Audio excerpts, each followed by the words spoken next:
बाबा मेरे सपने में आए और कहने लगे, एक बाड़ा और मंदिर बनवाओ। मैं समस्त भक्तों की इच्छाएं पूरी करूंगा। उनकी प्रेमपूर्ण शब्द सुनकर मेरी आंखें भर आई। ओम साई राम श्रोताओं, आपका दिन मंगलमय हो। इस दिव्य ग्रंथ के हर अध्याय में आपके जीवन के किसी न किसी समस्या का समाधान प्राप्त होता ही है, अतः पूरे अध्याय को ध्यान से अवश्य सुने।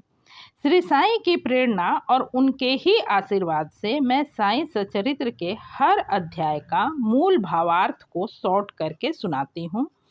पिछले भाग का लिंक आपको डिस्क्रिप्शन में मिल जाएगा। साथ ही साईं सचरित्र नाम के प्लेलिस्ट में आप सारे अध्यायों को एक साथ भी सुन पाएंगे। अध्याय शुरू करने से पहले एक छोटी सी आग्रह है, वीडियो को लाइक और चैनल को जरूर सब्सक्राइब करें। प्रस्तुत है अध्याय 39। इस अध्याय में बाबा का संस्कृत ज्ञान, गीता की एक श्लोक की बाबा द्वारा टीका, समाधि मंदिर का निर्माण, इन्हीं विषयों का समावेश है। कथा 1, बाबा द्वारा टीका। किसी को स्वप्न में भी यह ज्ञात नहीं था कि बाबा संस्कृत के भी ज्ञाता हैं।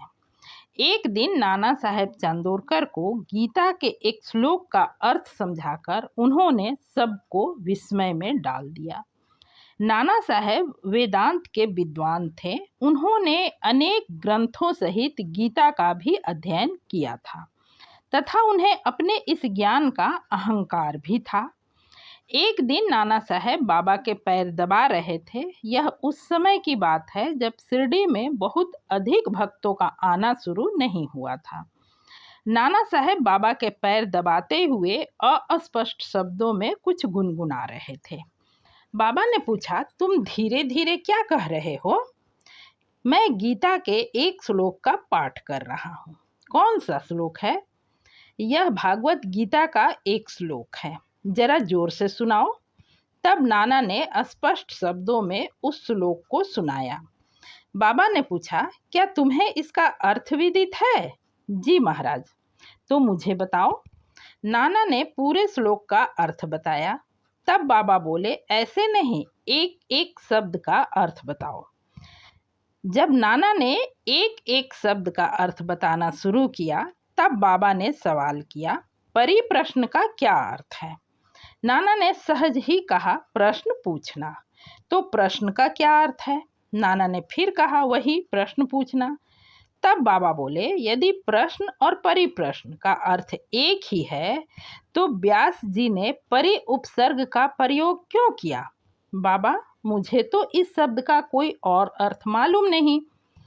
अच्छा, यहाँ सेवा का क्या आशय है? वही जो हम लोग सदा आपकी करते रहते हैं। क्या यह सेवा पर्याप्त है? इससे अधिक सेवा का कोई विशिष्ट अर्थ मुझे ज्ञात नहीं। बाबा ने दूसरा सवाल किया, अच्छा, श्लोक में दूसरी पंक्ति में ज्ञान शब्द के बदले दूसरे शब्द का प्रयोग कर इसका अर्थ कह सकते हो? जी हाँ।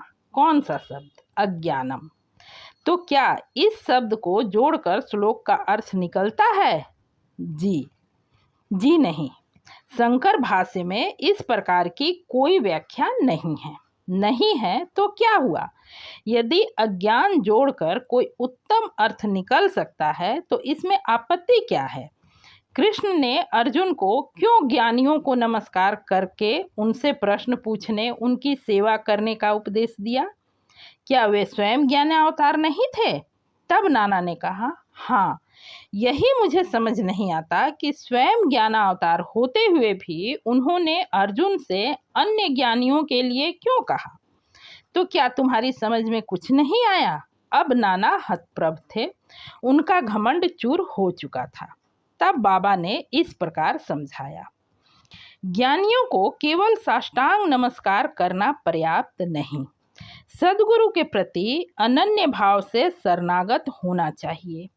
किसी कुप्रवृत्ति वाक्य जाल में फांसने या कोई त्रुटि निकालने की भावना से प्रश्न नहीं पूछना चाहिए।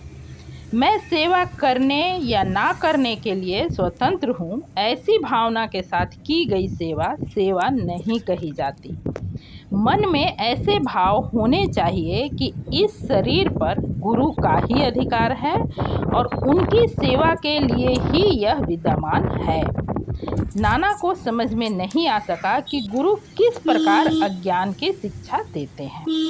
तब बाबा ने विस्तार पूर्वक समझाया, अज्ञान का नाश करना ज्ञान है। शिष्य भी सद्गुरु के समान ही ज्ञान मूर्ति है। दोनों में केवल अवस्था, उच्च अनुभूति, अलौकिक सत्य, अद्वितीय योग्यता की भिन्नता है। सद्गुरु निर्गुण निराकार सच्चिदानंद है। वस्तुतः वे केवल मानव कल्याण के लिए स्वेच्छा से मानव शरीर धारण करते हैं, किंतु नर देह धारण करने पर भी उनकी सत्ता की अनंतता में कोई बाधा उत्पन्न नहीं होती। शिष्य का भी तो यथार्थ में वही स्वरूप है, किंतु अनगिनत जन्मों के कारण उनमें अज्ञान उत्पन्न हो जाता है और उसे यह भ्रम हो जाता है कि मैं जीव हूँ, एक प्राणी हूँ, दुर्बल और असहाय हूँ। गुरु इसी अज्ञान रूपी जड़ को काटता है, इसलिए उसे उपदेश करना पड़ता है। कर्मानुसार हर प्राणी को सुख दुख की प्राप्ति होती है। इस अज्ञान को नष्ट करने के लिए स्वयं से प्रश्न करना चाहिए कि यह अज्ञान कैसे पैदा हो गया। इसी त्रुटि की दिग्दर्शन कराने को उपदेश कहते हैं। कृष्ण अन्य ज्ञानियों की ओर क्यों संकेत करते हैं को बाबा ने कुछ ऐसे समझाया।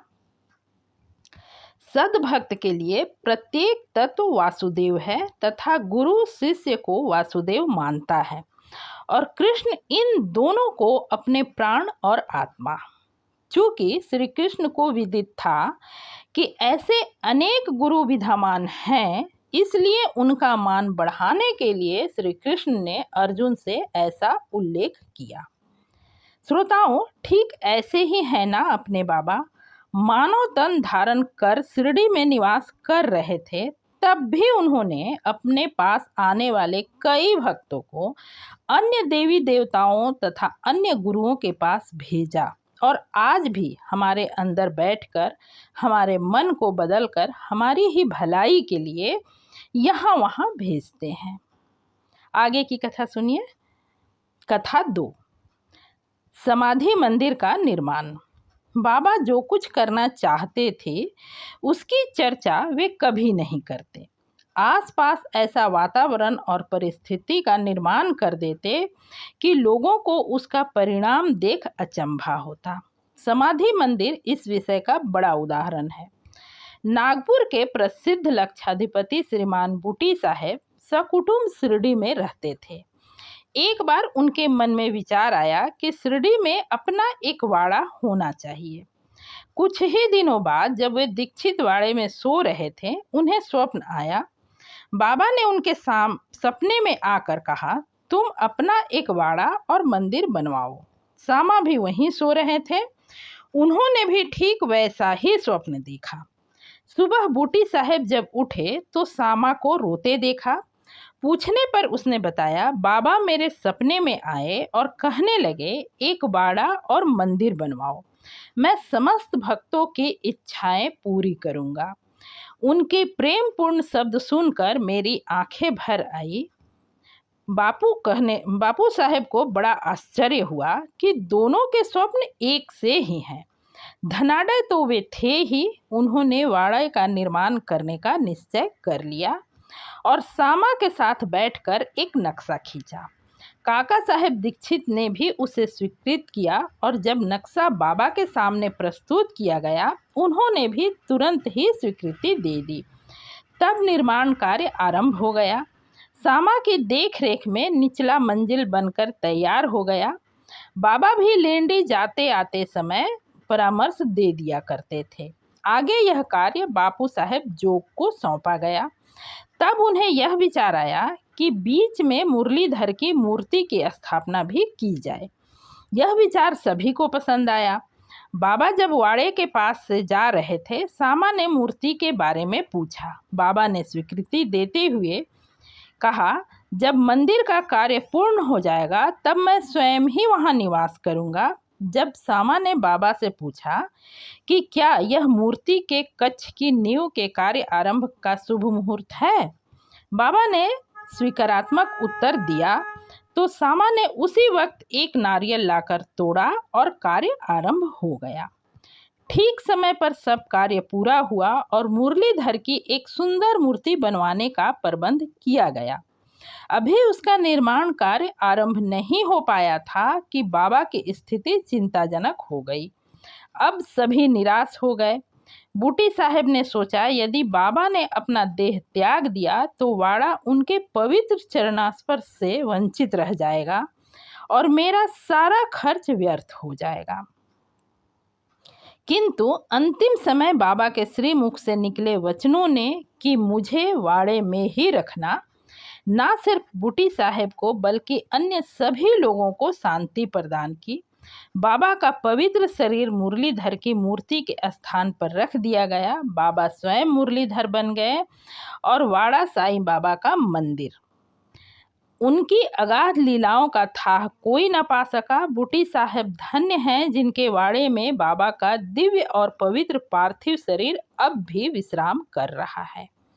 श्रोताओं, यदि बाबा ने वह मंदिर बनवाई न होती तो आज हम लोग गम के जलते धूप से ठंडक पाने कहाँ जाते।